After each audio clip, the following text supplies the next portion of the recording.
America প্রবাসী চপলকে বিয়ে করতে রাজি না থাকায় রাতের আধারে বাড়ি থেকে চলে গেল জান্নাত। তবে কি শুধু তাই ছিল, নাকি এর ভিতরে ছিল আরও কোনো রহস্য? কবে এবং কখন আপলোড করা হবে এবং কি করলে সবার আগে আপনি দেখতে পারবেন ৪৫ নম্বর পর্বটি। সো ভিউয়ার্সরা, কোনোভাবে ভিডিওটা টানাটানি করে দেখবেন না, অবশ্যই সম্পূর্ণ ভিডিওটা দেখবেন। ভিউয়ার্সরা, আপনি যদি চ্যানেলে নতুন হয়ে থাকেন তাহলে অবশ্যই আপনি চ্যানেলটিকে সাবস্ক্রাইব করে রাখবেন এবং আপনার মূল্যবান মতামত দিয়ে যাবেন জান্নাতের বাড়ি থেকে পালানোর বিষয়টি নিয়ে। ভিউয়ার্সরা, আমরা ইতিমধ্যে দেখেছি বাড়ির মধ্যে শোরগোল শুরু হয়ে গেছে। তাহলে কি সব দোষ তরুণের গায়ে পড়বে? আমার মনে হচ্ছে সোহাগে বা তরুণকে এমনভাবে চেপে ধরবে, তরুণের আর নিঃশ্বাস নেওয়ার জায়গা থাকবে না। তরুণকে জন্যই এই অবস্থা।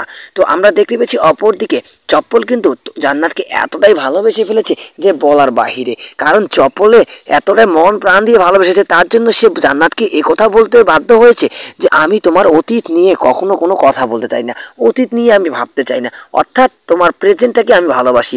আপনি হলে কি করতেন? আপনার মতামত দিতে পারেন। আপনি কি এরকম ভালোবেসেছেন কাউকে যে কার অতীত নিয়ে কখনো আলোচনা করেনি, অর্থাৎ বর্তমানটাকেই ভালোবেসেছেন আপনি?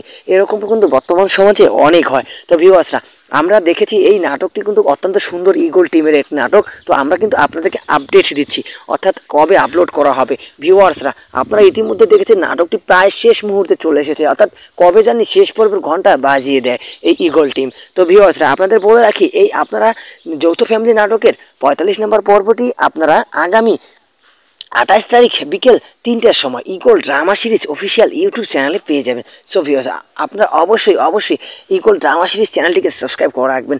ভিউয়ার্সরা, আমরা আর কথা বলতে চাচ্ছি না। আমরা দেখেছেন যে সোহাগের পরিবর্তে যে ফ্যামিলিকে নিয়ে আসা হয়েছে, এটা নিয়ে বারবার অসংখ্য মানুষ কমেন্ট করেছেন যে তারা এই ফ্যামিলিকে চান না। আমিও কিন্তু তাদের পক্ষেই কথা বলতে চাই, কারণ আমরাও এই ফ্যামিলি, আমি নিজেও পার্সোনালি এই ফ্যামিলিকে আসলে চাচ্ছি না, কারণ এই ফ্যামিলির অভিনয়টা তেমনটা ভালো লাগে না যা ওই অভিনয়টা ছিল। তো ভিউয়ার্সরা, আপনাদের মতামত আবারও দিতে পারেন যে কেমন লাগে এবং আপনার নাটকের পর্বটি আর কত দূর পর্যন্ত নিয়ে যেতে চান সেটাও কমেন্ট করে যেতে পারেন। ধন্যবাদ সকলকে, ভালো থাকবেন, সুস্থ থাকবেন।